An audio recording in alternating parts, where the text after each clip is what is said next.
علیکم ورحمۃ اللہ وبرکاتہ۔ الحمد للہ وحدہ والصلاة والسلام علی من لا نبی بعدہ۔ بات چل رہی ہے جنت کے بارے میں کہ حضرت عبد الملک ابن بشیر مرفوعاً روایت کرتے ہیں کہ رسول اللہ صلی اللہ علیہ وسلم نے ارشاد فرمایا، ما من یوم الا والجنت والنار، کہ کوئی دن نہیں گزرتا مگر جنت اور دوزخ دونوں سوال کرتے ہیں اللہ سے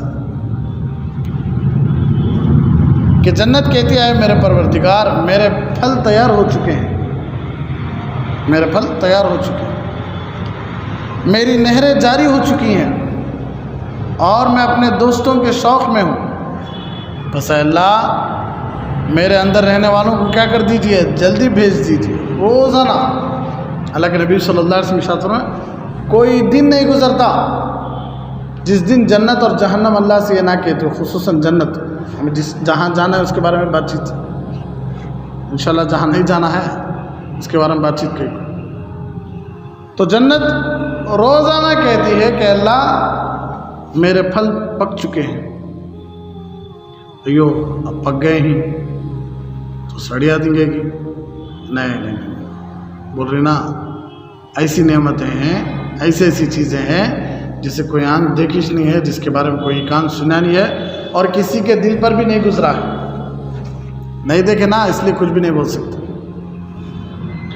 کہ میرے پھل پک چکے، میری نہریں بہہ چکی اور میں شوق میں ہوں، اے اللہ جلدی بھیج دیجئے۔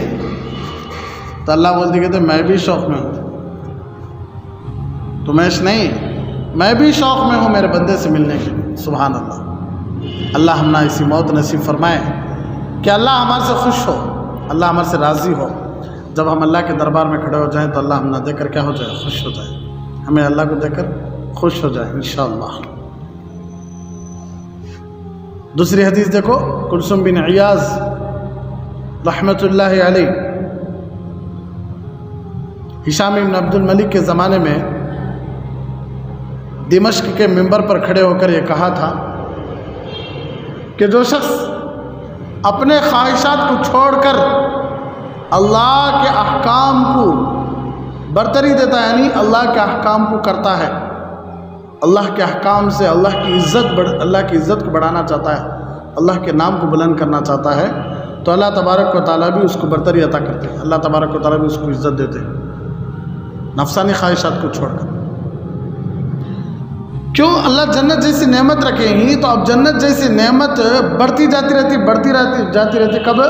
جب تمہارے اعمال اچھے رہتے، تمہارے اعمال تمہاری جنت کی نعمت کو بڑھاتے جاتے رہتے۔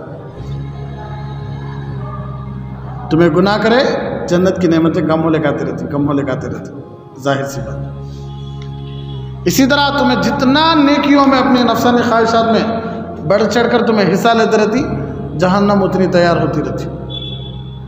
اس لیے ہشام بن عبد الملک کیا کرنے لگے، خطبہ دینے لگے کہ لوگوں اللہ کے واسطے کہتا ہوں کہ اپنے نفسانی خواہشات پر چلنا چھوڑ ڈالو، دل جو بولتا وہ کرنا چھوڑ ڈالو، اللہ والوں کے پیچھے چلو، علماء کے پیچھے چلو، نیک لوگوں کی صحبت اختیار کرو۔ کتنے پیارے انداز میں بولے دیکھو اللہ، یا ایھا الذین آمنوا اتقوا اللہ، اے ایمان والو، اے مومنو، اے مسلمانوں، اتقوا اللہ، پہلی بات ڈرو اللہ سے۔ اب ڈر ہی نہیں، صرف ڈرنے سے کام چلتا ہے، کونوا مع الصادقین، سچوں کے ساتھ رہو، سچوں کے ساتھ رہنے سے ڈر اور سچوں کے ساتھ رہنے سے اللہ کے راضی کرنے والے اعمال کا شوق پیدا ہوتا ہے ہمارے اندر۔ دیکھتی نہیں ہمیں اللہ والوں کے ساتھ رہے، بزرگوں کے ساتھ رہے، علماء کے ساتھ رہے تو ہماری دلی کیفیت ہی بدل لیتی، ہم نہ وہاں گناہ کا تصور بھی نہیں آتا۔ تو یہ سچائی کا اثر ہے۔ کتنے پیارے انداز میں فرماتا تھا اللہ، یا ایھا الذین آمنوا اتقوا اللہ کونوا مع الصادقین، اے ایمان والو ڈرو اللہ سے اور سچوں کے ساتھ رہو. سچوں کو چھوڑے تو اللہ کا ڈر بھی ختم ہو جاتا. ارے بس میں کئی کو تو ہمارے دوست سچے نہیں ہیں، جھوٹے ہیں، خواہشات پر چلنے والے ہیں، گنہگار ہیں. ہم ایسے لوگوں سے دوستی کریں تو ہمارا ایمان کا بھی خطرہ ہے. ارے بس اس لیے حافظ ابن قیم رحمۃ اللہ علیہ فرماتے ہیں اکابر کی ایک جماعت تھی جو اللہ سے جنت نہیں مانگتی تھی، جو اللہ سے جنت نہیں مانگتی تھی. اب تعجب ہوتا رہیں گا سن کو، کیا ربا اکابر وہ بھی اللہ والے جنت نہیں مانگتے تھے؟ نہیں، بلکہ وہ یہ کہتی تھی کہ ہمیں اتنا کافی ہے کہ اللہ ہمیں دوزخ سے بچا دے، بس دوزخ سے بچا دے. جنت مانگنے کی ہمت ہمارے اندر نہیں. دیکھو تو کیا کریں گے کہ جنت مانگنا ہے؟ اللہ والوں کا وہ ایک اتنے بڑے بڑے اللہ والے کہتے تھے کہ ہمیں جنت میں جانے واسطے کریں کیا کہ جس کے لیے ہم جنت مانگ رہی. بھئی کوئی چیز مانگ رہی تو اس کے لائق بھی ہمیں رہنا نہیں، اس کے لائق بھی کچھ کر کو رہنا نہیں. ہمیں نہیں کر کو رہے تو وہ چیز مانگنا اچھا ہے ہمارے لیے، اچھا کیا بولو. تو اللہ والے کہتے تھے کہ گناہ زیادہ ہی ہمارے، اس لیے ہمیں پہلے کیا مانگیں گے؟ اے اللہ جہنم سے بچا دے. ارے بس تو جہنم سے بچ گئے تو ظاہر سی بات ہے انشاءاللہ اللہ کیا کرے گا؟ جنت میں بھیج دے گا. حضرت ابو صحبہ صلہ ابن اشیم رحمۃ اللہ علیہ، انہوں نے ایک رات سحری تک نماز پڑھی، پھر اپنے ہاتھ اٹھائے اور کہا اے اللہ مجھے دوزخ سے بچا. کیا میری ہمت ہو سکتی ہے کہ میں آپ سے جنت مانگوں؟ اللہ میرے گناہ اتنے زیادہ ہیں تو میرے لیے بس یہی کافی ہے کہ آپ مجھے دوزخ سے بچا دیجئے. جنت مانگنے کی میرے اندر ہمت نہیں ہے. انہی حضرات میں اور ایک تھے حضرت عطا سلمی رحمۃ اللہ علیہ، یہ بھی جنت کا سوال نہیں کرتے تھے. ان سے حضرت صالح المری رحمۃ اللہ علیہ نے عرض کیا کہ مجھے حضرت ابان نے حضرت انس بن مالک رضی اللہ عنہ سے حدیث بیان کی ہے کہ جناب رسول اللہ صلی اللہ علیہ وسلم نے ارشاد فرمایا کہ قیامت کے دن اللہ عز و جل فرشتوں سے ارشاد فرمائیں گے میرے بندے کے اعمال نامہ میں دیکھو. اللہ فرماتے کہتے میرے بندے کے اعمال نامے کی کتاب میں اٹھا کر کیا کرو؟ فرشتوں سے بولتے ہیں کہ اللہ دیکھو، جس کو تم دیکھو کہ وہ مجھ سے جنت طلب کیا ہے تو میں اس کو جنت عطا کروں گا، اور جس نے میرے سے دوزخ سے پناہ مانگی ہے میں اس کو پناہ دے دوں گا. لیکن دیکھو نامہ عمل میں. تو اسی لیے اللہ کے نبی صلی اللہ علیہ وسلم فرمایا کرتے تھے کہ ہمیشہ جنت الفردوس مانگا کرو. جب بھی اللہ سے مانگو تو کیا مانگو؟ کہ تو اللہ کیا کرتی؟ کھول کر دیکھتی نامہ عمل. کوئی بھی جنت مانگا ہے تو اسے کیا مل جاتی؟ انشاءاللہ جنت مل جاتی. جنت میری بھی نہیں، تمہاری بھی نہیں، انسانوں کی بھی نہیں، کائنات کی کس کی بھی نہیں، اللہ کی. انہیں اپنی مرضی کا مالک ہے، کسے بھیجنا کسے نہیں بھیجنا اس کی مرضی ہو. بس ہمارا کام بس کوشش، محنت، گناہوں کی زندگی کو چھوڑنا. تو دیکھو جس نے جہنم سے پناہ مانگی میں اس کو پناہ دے دوں گا، اور جس نے جنت مجھ سے مانگی میں اس کو جنت دے دوں گا. تو عطا رحمۃ اللہ علیہ نے جواب دیا مجھے بس اتنا ہی کافی ہے کہ اللہ مجھے بس دوزخ سے بچا لے. یہ اکابر کے خاص احوال تھے جن پر اللہ کا خوف زیادہ غالب تھا، کیونکہ تو انہیں اپنے آپ کو جنت مانگنے کا حقدار نہیں سمجھتے تھے. تو حالانکہ انبیاء علیہ الصلوۃ والسلام کا طریقہ یہ تھا کہ انبیاء علیہ الصلوۃ والسلام نیک کاموں میں دوڑتے تھے اور جنت کی امید اور دوزخ کے خوف کے ساتھ کیا کرتے تھے؟ اللہ کی عبادت کرتے تھے اور اللہ کے سامنے جھکتے تھے.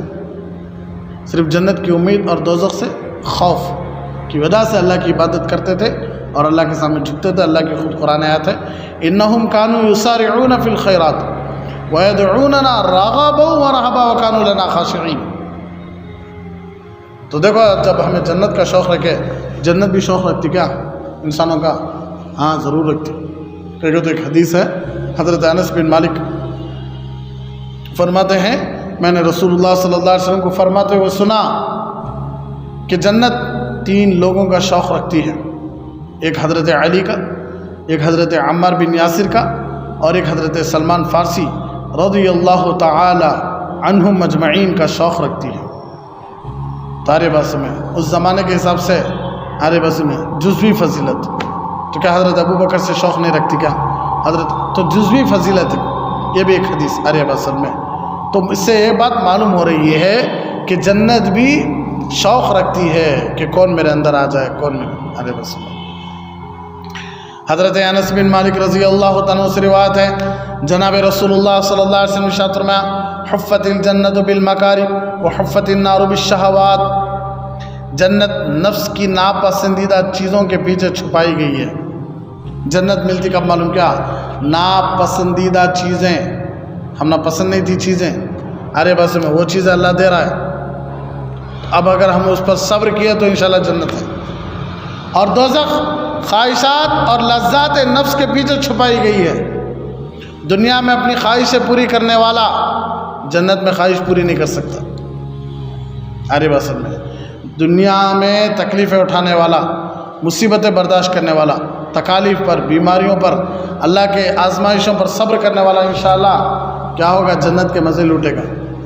اسی لیے VIP جنت میں اللہ کے نبی صلی اللہ علیہ وسلم کے ساتھ سب سے زیادہ وہ غریب لوگ ہوں گے. اللہ کے نبی صلی اللہ علیہ وسلم کے ساتھ بھائی، اللہ کے نبی صلی اللہ علیہ وسلم کے ساتھ وہ غریب لوگ ہوں گے جو دنیا میں اپنی غریبی پر صبر کرتے تھے، فخر نہیں، تکبر نہیں، گھمنڈ نہیں.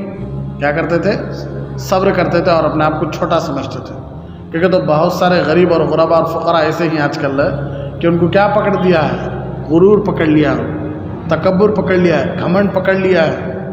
ایسے فقیروں کو نہیں ہے. حالانکہ اللہ کے نبی صلی اللہ علیہ وسلم دعا کرتے تھے، اللہم احینی مسکینا، اللہم امیتنی مسکینا، اللہم احشرنی فی زمرۃ المساکین. اے اللہ مسکین بنا کر زندہ رکھ، اے اللہ مسکین بنا کر موت دے، اے اللہ مسکینوں کے ساتھ کل میدان حشر میں مجھے کیا کر؟ مسکینوں کے ساتھ جمع کر، مسکینوں کی جماعت میں مجھے جمع کر. ارے بس تو VIP جنت میں سب سے زیادہ حقدار انہوں سے غریب اور غربا. کیوں؟ اس لیے کہ وہ دنیا کے لذتوں سے پاپت دور تھے. آج دیکھ رہی نہیں، مالدار اپنے اکاؤنٹ میں، اپنے کارڈ میں، اپنے جیب میں پیسے رکھتا ہے، جو مرضی چاہے جا کر کھا کر آتا، جو مرضی چاہے جا کر لے کر آتا، جو مرضی چاہے جا کر لا کر پہنتا، جو مرضی چاہے جا کر پیتا، عائش کرتا ہے، مزے اڑاتا ہے. لیکن غریب پاپ پوری زندگی ہوٹلوں کے باہر کھڑے ہو کر 50 کھانے کا انتظار کرتی، بیکریوں کے باہر گھر کو اینکوں میں سے دیکھ کر اپنا بھوک اور اپنا پیٹ برداشت کیا دور کر لیتی. نیچے کچروں میں پڑا سو کھانا اٹھا کو کیا کر رہی؟ کھا رہی، لیکن کسی کے سامنے بھی کا ہاتھ نہیں پھیلا. ارے بس میں تو فرق ہے نہیں دونوں میں. اسی لیے حضرت سیدنا ابو ہریرہ رضی اللہ تعالیٰ سے روایت ہے، رسول اللہ صلی اللہ علیہ وسلم ارشاد فرمایا، جب اللہ تبارک و تعالیٰ جنت اور دوزخ کو پیدا کیا تو جبرائیل علیہ السلام کو بھیجا کہ جاؤ جبرائیل جنت دے کر آؤ، اور جو نعمت جنت میں ہی جو میں جنت والوں کے لیے بنایا ہونی ہے اسے بھی دیکھ کر آؤ. تو حضرت جبرائیل علیہ السلام گئے، جا کر جنت کو دیکھے اور جنت کی نعمتوں کو دیکھے. پھر اللہ کے پاس لوٹ کر آئے اور عرض کرنے لگے کہ اللہ آپ کے غلبے کی قسم، جو شخص بھی اس کا سنے گا وہ ضرور اس میں داخل ہونے کی کوشش کرے گا. اللہ کیا بھاری جنت بنی ہے تمہیں. کوئی بھی اس کے بارے میں سنیا، دیکھتا تو نہیں نا، دنیا میں ہو کے دیکھ سکتا کیا؟ نہیں. جو کوئی بھی جنت کے بارے میں سنیا تو وہ ضرور کیا کرے گا؟ اس میں جانے کی کوشش کرے گا، داخل ہونے کی کوشش کرے گا. تو اللہ تبارک و تعالیٰ نے جنت کو حکم کیا کہ وہ نفس کے ناپسندیدہ اعمال، یعنی وہ اعمال جن کو کرنے سے نفس کو تکلیف پہنچتی ہے، ان کاموں سے اللہ جنت کو چھپا رہا ہے. مثال کے طور پر پیاری نیند فجر میں، بہت ہی پیاری نیند، گرم بسترا اور سکون پہنچانے والی بیوی بازو ہے، چھوٹے چھوٹے پیارے پیارے بچے بازو سو کریں، اور ایک دم گدا زبردست ہے، نہالی بڑی بہترین ہے، بیڈ شیٹ ارے باسم میں بڑی بہترین ہے، کمرہ گرم ہے، فجر کی اذان کان میں پڑی، ارے باسم میں اٹھ کر جانا کتنی تکلیف نہیں، ہاں، لیکن اٹھ کر آتا ہے تو نفس کو تکلیف پہنچتی کہ نیند چھوڑ کر آنا تو اللہ کو بڑا اچھا لگتا کہ مغرب اور عشاء کا وضو کرنے گیا، موسم بڑا ٹھنڈا ہے اب تو لوگ اپنے گھروں میں مست گرم بیٹھ گئے ہیں، بجیاں منگا کر کھا رہی، گوشت منگا کر کھا رہی، تو ایک بندہ مغرب کی اذان سنتے ہی بیمار بھی ہے، بوڑھا بھی ہے، جوان بھی ہے، سیدھا مسجد کو آ رہا ہے، ٹھنڈ میں اکڑتا ہوا آ رہا ہے، آ کر مغرب میں اور عشاء میں ٹھنڈے پانی سے وضو کر رہا ہے، پھر مسجد میں آ کو کپ کپالے کو عشاء اور مغرب پڑھ رہا ہے، تو اللہ کو کتنا اچھا لگتا ہے، لیکن اس کے دل کو تکلیف پہنچتی، لیکن پھر بھی آ رہا ہے انہیں۔ رمضان آتے ہی روزے رکھنا، تکلیف پہنچ رہی ہے لیکن پھر بھی روزے رکھ رہا ہے صرف اللہ کے لیے، 5 وقت کی نماز پڑھ رہا ہے، پورے دوست مزے اڑا رہی، لیکن یہ حرام میں شامل ہو جاتا ہو کہ جا رہا ہی نہیں، پورے خاندان والے ہنگامہ اڑا رہی، مزے اڑا رہی، عائش کر رہی، لیکن اجتماعی گناہ ہوتا ہو کوئی شرکت کر رہا ہے نہیں۔ تو بہت سارے کام ایسے ہیں جن کو انسان یہ سوچ کر نہیں کرتا کہ ان کو کرنے کی وجہ سے میرا اللہ ناراض ہو جاتا ہے، وہ چھوڑ دیتا ہے، تو اللہ تبارک و تعالیٰ ایسے کاموں کی وجہ سے جنت دیتی، ایسے کاموں کو اللہ باہر لگا لے جنت کے باڑ میں۔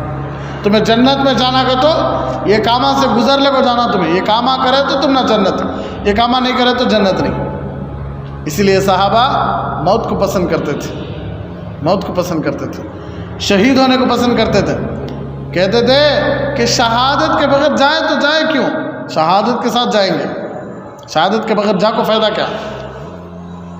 ایک مشہور لڑائی ہے صحابہ کے زمانے میں کہ قریب 100 صحابہ یا 70 صحابہ کافران کیا کہنے لگے، اگر اللہ کے نبی صلی اللہ علیہ وسلم سے ہمارے قوم دین کی تبلیغ کرنا ہے اس لیے کیا کرو ساتھ میں بھیجو۔ تو اللہ کے نبی صلی اللہ علیہ وسلم بھیجے تو 2 صحابہ پورے اونٹوں کو لے لے کو چرانے گئے تھے، بیچ میں تھوڑی دیر ٹینٹ ڈالے تھے، تو دھوکہ ہو گیا، پورے مل کو کیا کرنے لگے، صحابہ کو شہید کرنے لگے، بہت زیادہ آ گئے تھے، قریب 300-400 کے قریب آ گئے تھے۔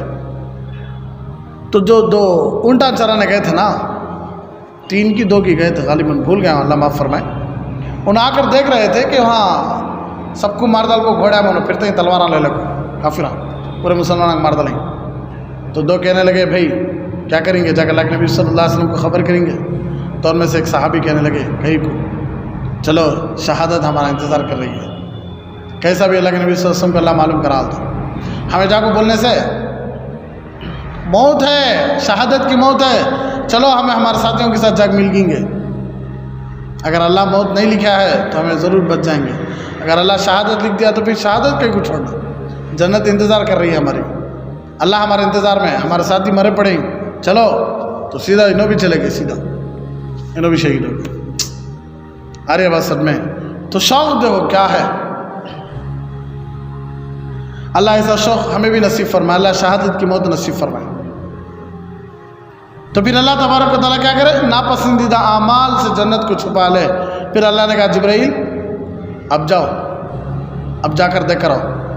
تو حضرت جبرائیل علیہ السلام جا کر دیکھ کر آئے۔ حضور صلی اللہ علیہ وسلم فرماتے ہیں جبرائیل پھر گئے اور دیکھا تو وہ ناپسندیدہ کاموں سے کیا ہو گئی ہے، جنت پوری چھپ گئی ہے۔ تو واپس اللہ میاں کے پاس آئے اور عرض کیا مجھے آپ کی عزت کی قسم اب تو میں ڈر رہا ہوں کہ اس میں کوئی بھی ایک بھی داخل نہیں ہو سکے گا۔ تو کون اٹھتا فجر میں، وہ بھی اتنی ٹھنڈ میں، کون جاتا شادیوں میں مسجد کو نماز پڑھنے، کون سی عورت اٹھتی ہے شادی محل میں نماز پڑھنے کے لیے؟ آج کل کے زمانے میں پردہ کہاں سے ہو سکتا ہے؟ شرعی لباس کون پہن رہی، نفسانی خواہشات پر چل رہی، اللہ کے حکم پیارے نبی صلی اللہ علیہ وسلم کی سنت پر چلنا گویا کہ ایک عیب سمجھا جا رہا ہے، نعوذ باللہ۔ کھانے کا نیوالا نیچے گرا تھا، دسترخوان میں بادشاہوں کے ساتھ بیٹھے تھے، حضرت حذیفہ رضی اللہ تعالیٰ، کھانے کا نیوالا نیچے گرا۔ آج کل چپل نکال کو نہیں کھاتے، کہ تو سٹیٹس مار کھاتا ہو، ہاتھ سے نہیں کھاتے، انگلیاں چاٹ کر صاف نہیں کرتے۔ میں دیکھا بعض جگہ انگلیاں چاٹ کر صاف نہیں کرتے، کیونکہ تو سامنے والے کیا بول لیتے، سامنے والے کیا بول لیتے۔ انگلیاں صاف کرنے کا طریقہ بھی ہے بھائی، ہمیں چاٹ کو صاف کرتے نا، ایسا کرنا نہیں، ویسا کرے تو انہوں کیا اللہ بھی مارتا ہے۔ ارے بس میں طریقہ بھی ہے اس کا، پچ کی آواز نہیں آنا، تھوک نہیں لگنا، ہاتھوں کو تھوک نہیں لگنا، ارے بس میں وہ آواز آتی نہیں پچ کو ایسا بھی نہیں آنا، طریقہ بھی ہے اس کا۔ ارے بس تو کھانے کا نیوالا نیچے گریا، اٹھا کر لقمہ صاف کر کے کھانے لگے، تو بازو والے غلام کہنے لگے کہ حضرت بڑے بڑے لوگ بیٹھے ہیں، یہاں نیچے پڑا سو کھانا اٹھا کر کھا رہی نہ تمہیں، کیا سمجھ لیتے؟ سبحان اللہ، وہ جملہ صحیح ہوئی کتنے علماء سے، کتنے مفتیان کرام سے، کتنے اللہ والوں سے، اور یہاں تک کہ کتنے ہمارے دینی بھائیاں سے جو دعوت و تبلیغ میں ہی دینی بھائی ہمارے، ان سے کتنی بار سنا ان کے جملہ اَأَتْرُكُ سُنَّةَ حَبِيبِي لِهَؤُلَاءِ الْحُمَقَاءِ، کیا ان بیوقوفوں کی وجہ سے میں میرے محبوب کی سنت کو چھوڑنا، ان کی وجہ سے میں میرے محبوب کی سنت کو چھوڑنا، جو محبوب میرے لیے بدر کے پتھر کھائے، طائف کے پتھر کھائے، بدر کی تکلیفیں برداشت کرے، احد میں دندان مبارک ٹوٹے، گدی پر مار لگا، چہرہ زخمی ہوا، خندق میں 2 پیٹ پر پتھرے باندھے تھے، پوری زندگی امت کے لیے روتے چلے گئے، میں ان کے لیے، ان کو خوش کرنے کے لیے کام کیے بغیر ان بیوقوفوں کو خوش کرنے کا واسطے میں کام کرنا کیا؟ نہیں، میرا نفس، میری عزت گوارا نہیں کرتی کہ میں میرے محبوب کو تکلیف پہنچاؤں، سنت کے خلاف کام کرنا۔ ہر مومن کا یہ شوق ہونا، یہ شوق پیدا ہونا، ہاں نہیں کرتے مجمع میں ہماری عزت جاتی ہے، کو سن میں آ رہا ہے۔ پھر اللہ تبارک و تعالی جبرائیل سے فرمایا دوزخ کو جاؤ، دوزخ جا کے دیکھ کر آؤ، اور جو کچھ میں نے دوزخ میں تیار کیا ہے اس کو بھی دیکھ کر آؤ۔ تو جبرائیل گئے، دوزخ کو دیکھا، دوزخ والوں کو دیکھا، دوزخ کے عذابات کو دیکھا، تو واپس آ کر کہنے لگے اللہ جو بھی اس کو سنے گا ہرگز داخل نہیں ہوگا دوزخ کو۔ کہیں کہ تو کل گرم وضو کا پانی تھا، خالی ہاتھ کو پڑتے ہی کیا ہو گیا، ہاتھ جھم کرنے لگا، ہنچ ڈر لگا، ہنچ۔ تب بھی سوچا میں دنیا کی آگ کا ایک چھوٹا سا حصہ ہے، پوری آگ بھی نہیں دنیا کی ہے، دنیا کی آگ میں سے ایک چھوٹا سا آگ کا ایک حصہ گرم کریں تو ہمیں یہ پانی گرم ہوا ہے، پوری دنیا کی آگ ملا کو گرم کرے تو پانی کا کیا عالم ہے، اور پوری دنیا کی آگ ملے تو جہنم کے سامنے 70واں حصہ، پوری دنیا کی آگ، بھائی خالی رام سمندرم کی نہیں، پوری دنیا کی آگ ملے تو اللہ تبارک و تعالیٰ کی جہنم کے سامنے 70واں حصہ ہے، اندازاً بولیں حصہ، ارے بس یعنی ایک سمجھانے کے لیے عادت ہے، ابھی بڑھ کو رہیں گا، اللہ کی شان کو اللہ کو معلوم۔ تو جبرائیل علیہ السلام کہنے لگے اللہ کوئی اس کو سنا تو کوئی اس میں داخل نہیں ہو سکتا، کوشش بھی نہیں کرتا داخل ہونے کی، دور بھاگتا۔ تو اللہ تبارک و تعالیٰ نے حکم دیا تو جہنم کیا ہو گئی، خواہشات اور نفسانی لذات کے ساتھ بھر گئی، باڑ لگا لے اللہ۔ پھر جبرائیل علیہ السلام کو کہا کہ جاؤ اب جا کر دیکھ کر آؤ۔ تو جبرائیل علیہ السلام کہنے لگے آپ کے غلبے کی قسم مجھے پکا خوف ہے کہ اس سے کوئی بھی بچ نہیں سکے گا، ہر ایک بھی اس میں داخل ہو جائے گا۔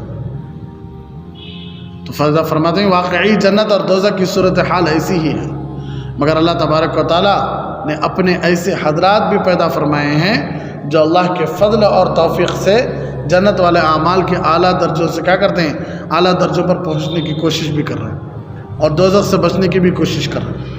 اللہ ہم سب کو بھی جنت کے اعلیٰ درجات کا فرمائے، نصیب فرمائے۔ تو اس کا یہ مطلب نہیں کہ کوئی بچ نہیں سکتے، نہیں، اللہ کے بندے آج بھی ایسے ہیں جو جنت کی طرف دن بدن، جنت کے درجوں کی طرف دن بدن بڑھتے چلے جا رہے ہیں، آج بھی اللہ کے بندے ایسے ہیں۔ حضرت سیدنا ابو ہریرہ رضی اللہ تعالیٰ نے فرمایا کہ رسول اللہ صلی اللہ علیہ وسلم نے ارشاد فرمایا سب سے زیادہ جو چیز انسان کو دوزخ میں لے جائے گی وہ 2 جوف ہیں، ایک شرمگاہ ایک منہ، ارے بس ایک شرمگاہ اور ایک منہ، یہ سب سے زیادہ اللہ کے نبی صلی اللہ علیہ وسلم ارشاد فرمایا انسان کو سب سے زیادہ جہنم میں لے جاتے تو یہ 2 اعمال، ایک شرمگاہ ایک منہ۔ ارے بس منہ یہ مطلب کیا، حرام مال کھانا اور زبان سے غلط استعمال کرنا، باتیں غلط استعمال، غلط باتیں لانا اپنی زبان پر، یہ سب کام کس سے ہوتے ہیں، منہ سے۔ اور دوسری چیز شرمگاہ، ارے بس اللہ ہم سب کی حفاظت، پوری امت کی اللہ حفاظت فرمائے۔ اور زیادہ تر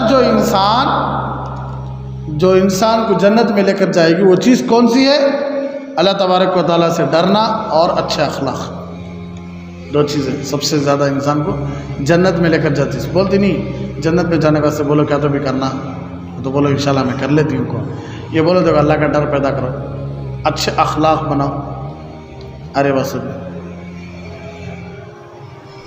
تو بولنے کا مطلب یہ ہے کہ جنت میں جانا چاہتے ہیں تو محنت شرط ہے، محنت کے بغیر جنت نہیں مل سکتی۔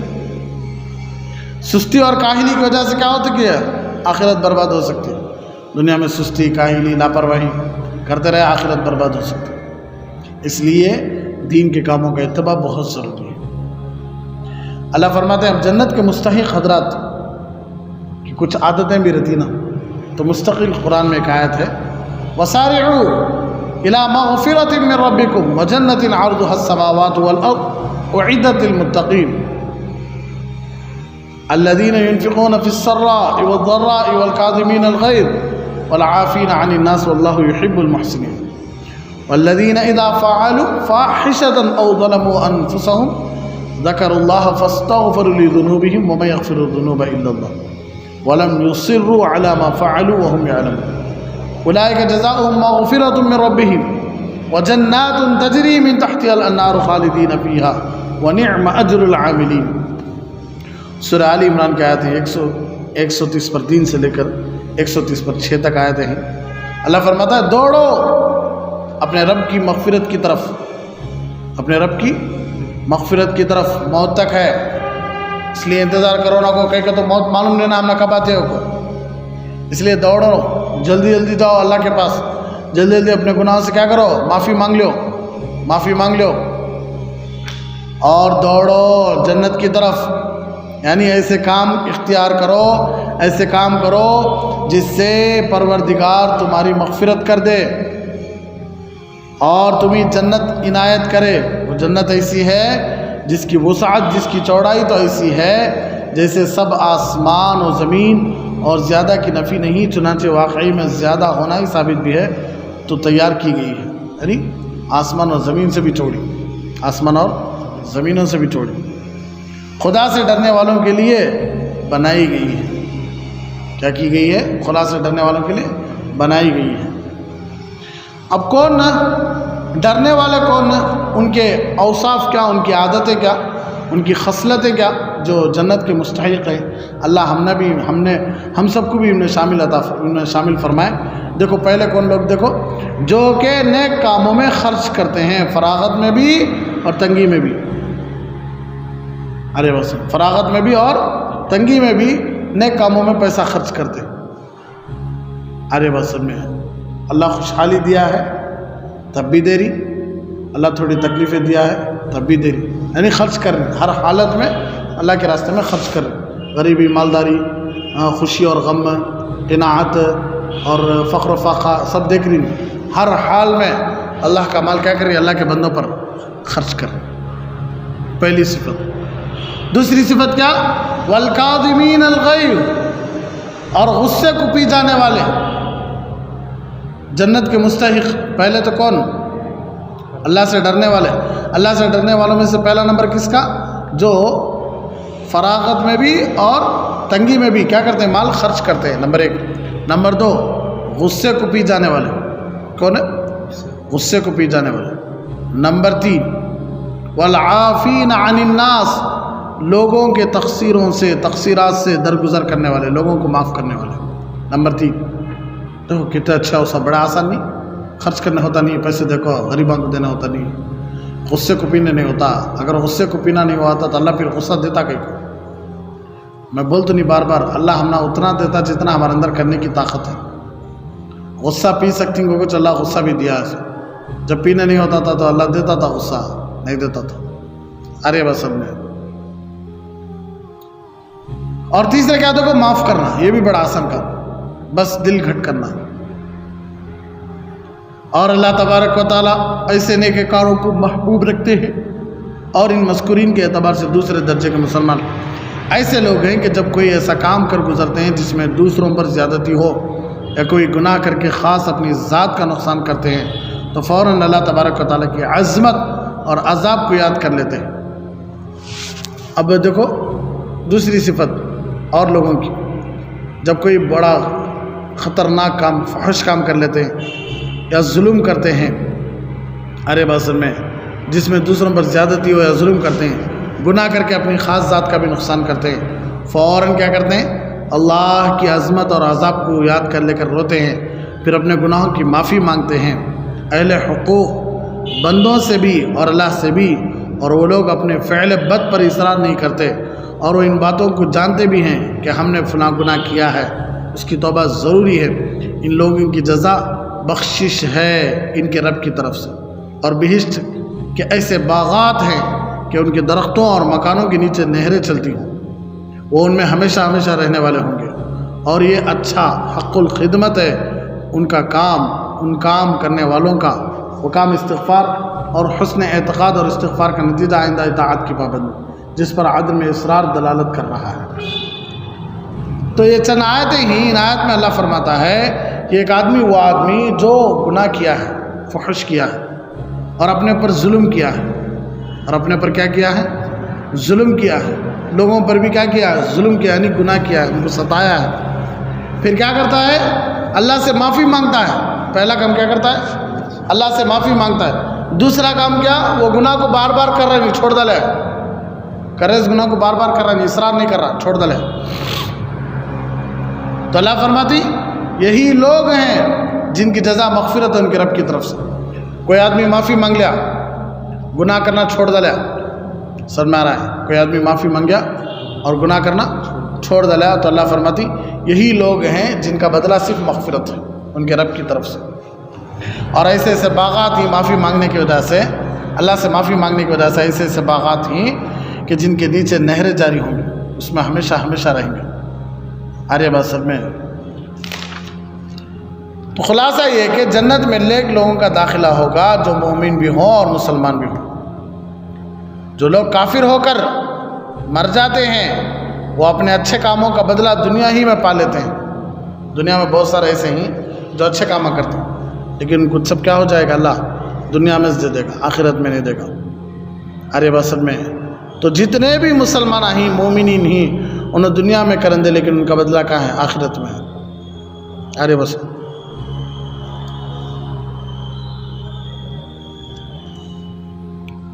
تو یہاں تک باتیں ہی بولنے کا مطلب یہ ہے کہ جنت کے مستحق کون کون ہی، جنت کو مانگنا ضروری ہے، روزانہ جنت اللہ سے سوال کرتی بھی ہے۔ اس لیے یہ سب باتیں جنت کے بارے میں تھی۔ اللہ تبارک و تعالی ہم سب کو آخری سانس تک جنت میں جانے کا شوق پیدا فرمائے، اور جہنم سے پناہ مانگنے کا بھی اللہ تبارک و تعالی تو جہنم سے پناہ مانگنے کی توفیق بھی عطا فرمائے، کیونکہ تو چھٹکارا نہیں ہے دو چیزوں سے، یا تو یہ یا تو وہ۔ ارے بس اس لیے اللہ پہلے دوزخ سے بچا لیتا ہے، پھر اللہ کی مرضی۔ ارے بس دوزخ سے بچا لیا تو پھر اللہ جہاں بھیجنا چاہے بھیج ڈالتا، لیکن پھر بھی ہمارا شوق جنت الفردوس میں اللہ کے نبی صلی اللہ علیہ وسلم کی معیت، اللہ رب العزت کے بالکل قریب، جیسے حضرت مریم مانگی تھی، زبردست دعا۔ جب فرعون حضرت مریم علیہ السلام، حضرت آسیہ، حضرت مریم نے، حضرت آسیہ پر ظلم ڈھا رہا تھا، ظلم کر رہا تھا، ستا رہا تھا، تو حضرت مریم کہنے لگی، حضرت آسیہ کہنے لگی کہ اذ قالت رب ابن لی عندک بیتا فی الجنہ، اے اللہ تیرے قریب میں گھر دیا، بس فرعون کو چھوڑ ڈالی، عیش و عشرت کو چھوڑ ڈالی، جائیداد کو چھوڑ ڈالی، سلطنت کو چھوڑ ڈالی، سب کچھ چھوڑ ڈالی صرف تیرے لیے، اب تو مجھے کیا کر رہا ہے؟ اسی لیے علماء لکھتے ہیں کہ پوری دنیا میں دو عورتیں بہت چالاکی کا کام کریں، آج تک کوئی نہیں کرے۔ ایک حضرت خدیجہ ام المومنین، ایک حضرت آسیہ رضی اللہ عنہ۔ ام المومنین پوری امت کی ماں حضرت امی خدیجہ کیا کام کیے؟ کام یہ کیے کہ اپنا پورا کا پورا مال نبی کے اوپر خرچ کر ڈالے دین کے کاموں میں۔ تو اب نبی کی دعوت کہاں تک پہنچی؟ پوری دنیا میں پہنچی، تو اب پوری دنیا میں دعوت ہمارے نبی کی پہنچی تو ہمارے نبی کے اوپر خرچ کرے گی نہیں؟ تو اب ہمارے نبی کی دعوت پوری دنیا میں پہنچی تو ہر داعی، ہر جسے دعوت پہنچی اور جو جو عمل کر رہا ہے ان سب کو بھی، ان سب کا ثواب بھی حضرت امی خدیجہ کو ملتا، کیونکہ تو پورا مال کس پر لگا ہے؟ ہمارے نبی پر لگا۔ ہمارے نبی آرام سے دین کا کام کر سکے نہیں، کیا چالاکی کرے دیکھو۔ واقعی امت کی ماں، پہلی ماں، ارے وہ سب میں ہمارے نبی کی پہلی بیوی کوئی معمولی عورت تھی کیا؟ نہیں، اللہ ان کے درجات کو بلند فرمائے۔ دوسری آ کر حضرت آسیہ، کیا بہترین دعا، فرعون کا محل چھوڑ ڈال کو، عیش و عشرت کو، مزاح کو، آرامگی کو سب چھوڑ ڈال کو تکلیفاں اٹھا رہی ہیں. تکلیفاں کے وقت کہنے لگی کہ اللہ سب برداشت کرتی ہوں صرف تیرے لیے. کیا کر عندک بیتن فی الجنہ, مانگے تو بڑی بھاری دعا مانگ دل, اے اللہ جنت میں تیرے قریب گھر دیا لو. زبردست دعا مانگ دل, جنت میں تیرے قریب گھر دیا لو. تو جنت میں قریب گھر, اب اللہ کے نبی صلی اللہ علیہ وسلم اللہ سے بالکل قریب نہیں, اللہ سے بالکل قریب کون؟ ہمارے نبی. تو اب ہمارے نبی کی بیوی بنا لے اللہ, دعا مانگے ویسے. تو اسی لیے ہمیں بھی کیا کرتے رہنا, اپنی چالاکی کو دین کے کاموں میں خرچ کرنا, دنیا کے کاموں میں نہیں. اللہ والے اپنی طاقت, اپنا ہنر, اپنی چالاکی, اپنا سب کچھ کہاں خرچ کر ڈالے؟ دین پر خرچ کر ڈالے. لوگ کہتے ہیں آج کہ دین کے کاموں میں خرچ کرنا, دین میں ہے کیا؟ نماز ہے, روزہ ہے, زکوٰۃ ہے, حج ہے, خرچ کرنا سخل کو کام باہر ہے, ورنہ لوگ ہم پاگل بنا لیتے ہیں. اچھا مومن, اللہ کے نبی صلی اللہ علیہ وسلم خود فرماتے ہیں اتقی فراست المومن فإنہ ینظر بنور اللہ. مومن کی فراست سے بچو, مومن کی چالاکی سے بچو, مومن کی عقل مندی سے بچو. کیوں؟ فإنہ ینظر بنور اللہ, اس لیے کہ وہ اللہ کے نور سے دیکھتا ہے. جو مومن ہے اسے اللہ بہت بڑی فراست دیتی. ارے بس میں معمولی سمجھنا نہیں, ہمیں اللہ والوں ان کی فراست بہت بڑی. ارے بس میں ہمیں ابھی ٹیکنالوجی دیکھ رہی ہے. اللہ والے تجلیات کا پورا یہ دیکھ ڈالے رہتے ہیں. اللہ والے اللہ کے نبی صلی اللہ علیہ وسلم سے بات چیت ہوگی رہتی ہے, اللہ رب العزت سے بات چیت ہوگی رہتی ہے. اللہ والوں کی وہ مقام رہتا اللہ والوں کا, کہ تو فراست چیز ہو اسی کے پاس. دین میں آگے بڑھنے والوں کو دنیا سمجھ نہیں آتی, جھوٹ ہے. ارے بس میں اللہ تحفے میں رکھ کو دیتی ہیں دنیا, دین میں آگے بڑھے تو گفٹ دیتی نہیں, ویسا گفٹ دیتی ہیں اللہ دنیا کو جیسا صحابہ کو دیے تھے. کیا پڑھے تھے؟ حضرت سیدنا ابو بکر صدیق رضی اللہ تعالیٰ. لیکن تعریف سب سے کس کی ہو رہی ہے؟ نبی کے بعد حضرت ابو بکر صدیق رضی اللہ عنہ کی. کیا پڑھے تھے؟ حضرت سیدنا عمر بن خطاب رضی اللہ تعالیٰ. قرآن کے نحافظ تھے, اللہ کے نبی صلی اللہ علیہ وسلم کے حدیث کے پابند تھے نہیں. دوسرا کیا تھا ان کے پاس؟ نہیں. لیکن جب اللہ رب العزت کو راضی کرنا شروع کرے, اللہ کے نبی صلی اللہ علیہ وسلم کی سنتوں پر چلنا شروع کرے, اللہ آدھی دنیا سے بھی زیادہ حکومت کرنے کی صلاحیت دیا. اللہ کیا قانون نہ بنے, ہاں انہیں بنانے میں ناز ہمیں مزے لے رہی سے. تو بولنے کا مطلب یہ ہے کہ دنیا چھوٹ رہی ہے وہ افسوس نہیں ہونا, دین چھوٹ رہا ہے وہ افسوس ہونا. ارے بس میں دین میں انشاءاللہ آگے بڑھتے رہے, اللہ دنیا کو خود بخود پاؤں میں لا لیتی. ضرورت کیا ہے دنیا کو تا گہرائی سے جاننے کی؟ جس چیز کو چھوڑنا ہے اسے وہ یاد کر لیتی نہیں, یاد کرتی. جس چیز کو چھوڑنا نہیں ہے, جس چیز کو ہمیں ہمیشہ پکڑنا ہے, اس سے زیادہ یاد کرنا, اس کے بارے میں زیادہ سوچنا. ارے بس اس کے بارے میں زیادہ سوچتے رہے, یہاں اپنی عقل لگاتے رہے تو اللہ بھی سمجھاتا رہتا ہے. وہاں عقل لگا نہیں سکا, ہمیں دنیا کے کاموں میں زیادہ عقل لگائے گا نا, پھر ہمیں خامخواہ آخرت سے محروم ہو جاتا ہے. ارے بس میں اللہ ہم سب کو آخری سانس تک جنت کے شوق میں زندگی گزارنے کی توفیق عطا فرمائے. آمین. وآخر دعوانا الحمدللہ رب العالمین. بڑا سنگم ہے یہ علم اور انوار نبوت کا, یہاں سے فیض ملتا ہے شریعت کا, طریقت کا دکان عشق ہے یہ, ملتی ہے یا عشق کی پڑیا, یہاں سے ملتی ہے ہاں ہاں ارے ہاں عشق کی پڑیا. میرا مہد الفقیر اسلام کا گلشن نرالا ہے, ہدایت کا یہ مرکز ہے.